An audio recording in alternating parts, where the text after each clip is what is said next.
check this out. So one of my students, right, he gets drafted by the San Francisco Giants as a pitcher at the age of 18, right? This kid, Anthony.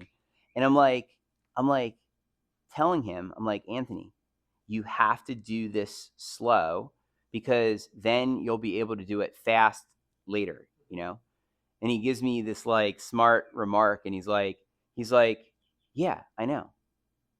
I pitch lots of slow strikes because if I can't pitch a strike slow, I'm not going to do it fast.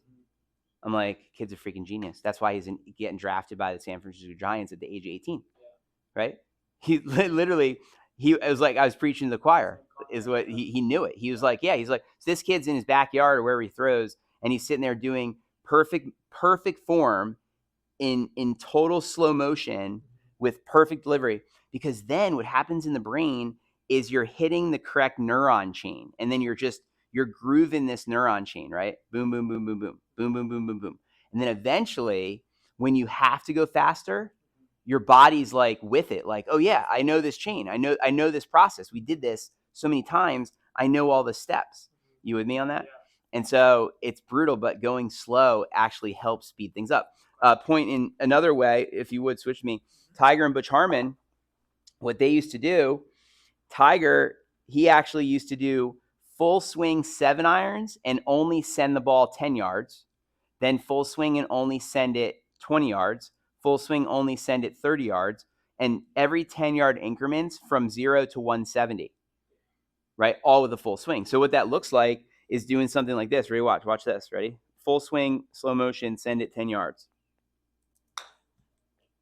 Look, perfect contact. Maybe that went 20 yards. I don't know, right? But then look, and then what do? You just eventually you ratchet it up, right? And so then you're like, all right, I'm gonna do the same thing, but I'm gonna just go and do it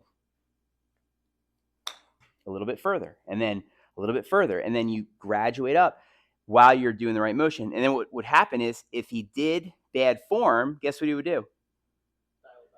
Exactly. Slow down again, make sure he's doing it right, and then try and push ahead again. And so like that's kind of like the game you got to play. Then eventually, before you know it, that motion that you're trying to ingrain becomes like automatic and you're not even like thinking about it anymore. You know what I'm saying? But you got to do it slow before you do it fast. Isn't that a fun story? True story.